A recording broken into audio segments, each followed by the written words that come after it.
All right, so in this video, we're going to talk about some key vocab and graph a couple examples. Really, these first couple sections are really important because they're going to last through all of Algebra 2. So the first definition is the definition of a function. It's a relationship among two variables. It has an input. So normally the way you see a function, especially in Algebra 1 and then even a little bit in geometry, was probably written something like this. 2x plus 3, where you input a value for x and output a value for y. So that's pretty basic. Parent functions are the specific type of functions we're going to talk about in this section. And it's basically the simplest of functions. It's really basic functions, and we're going to use those to kind of give us shortcuts on how to graph more complicated functions later on. But we'll talk about those in just a second. Function notation. So this is really important. It's just a different way to write functions that you may not be familiar with. But really, people tend to make these harder than they are. So when we write something in function notation, so for example, the function, if we wrote y equals 2x plus 3 in function notation, it's going to be the exact same way. 2x plus 3. But instead of setting it equal to y, we're going to set it equal to the function f. People get confused with that f and think it's another variable, but really, all it is the name of the function. I guess it is a variable technically, but a little different than the x and the y.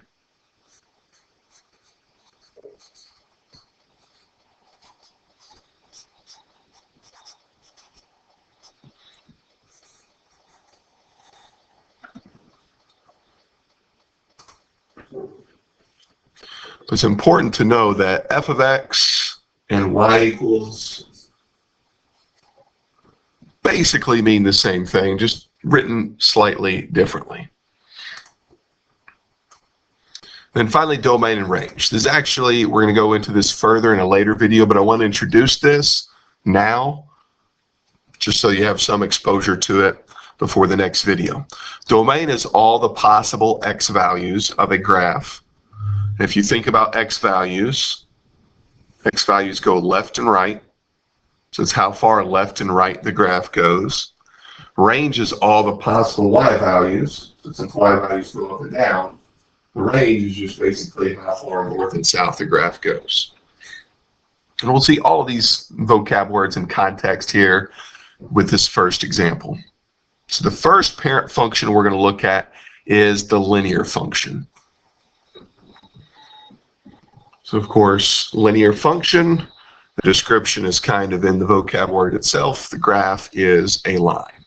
And then again, you'll notice right here for equation, I wrote it two different ways. F of x equals x or y equals x. Again, they both mean the same thing, but we're typically not going to use y equals x very often, although I do use it in this first example. So let's go down here and make our table. So you'll notice in this table, the values we've picked for x are -2 to +2. And I've added a little note here. The parent function x values will almost always be these numbers.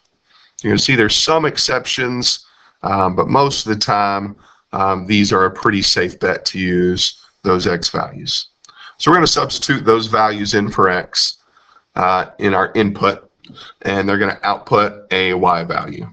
So of course, if x equals -2, if we input that in the equation, so does y.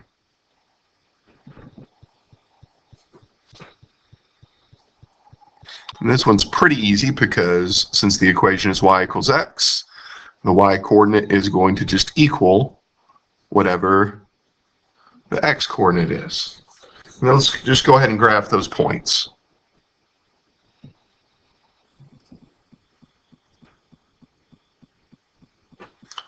So the point 0, 0, point 1, 1, 0.22. Make sure you get the points in the right spot. I know sometimes if you're using a stylus, it can be a little tricky to actually sketch the graph, but the points themselves need to be in the right spots.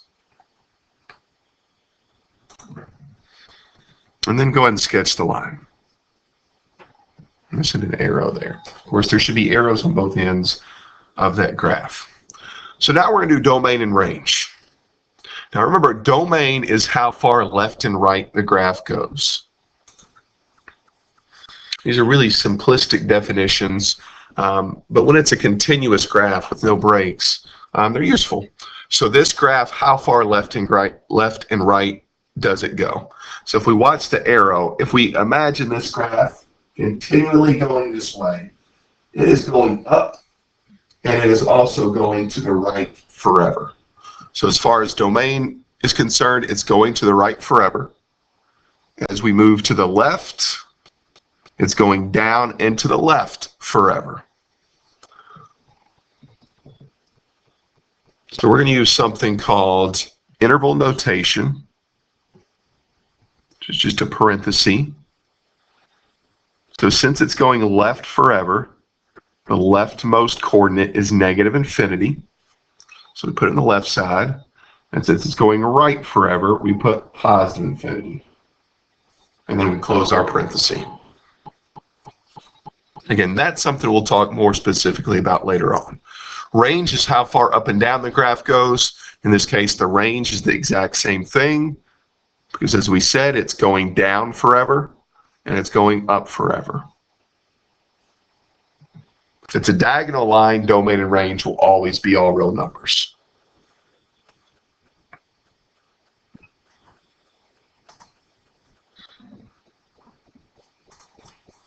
And then the last type of function we're going to talk about is the constant function.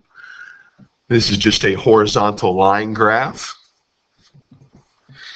And you see one more time I use the notation y equals 1. Remember, that can also be written as f of x equals 1. Same thing. So again, when we go down here and see the graph, we see it's f of x equals 1. And basically this means no matter what we input for x. So if we input -2 for x, this function is going to equal 1. If we input -1 for x, it's going to output 1. So the constant function is really easy to graph because the output y variable never changes.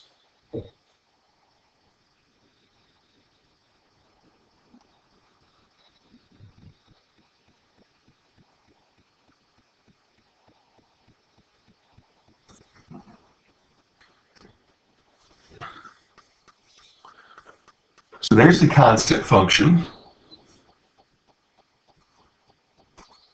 So finally, let's list the domain. Domain is how far left it goes.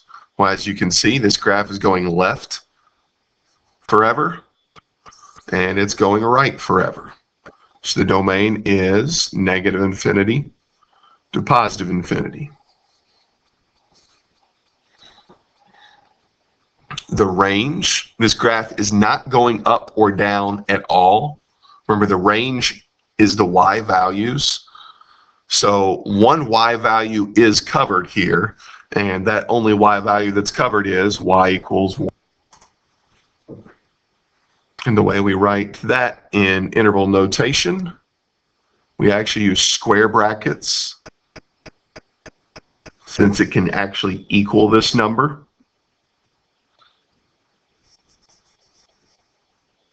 We go 1, 1, since it's the only y value. If you just wrote it as a single number, that would be accurate as well.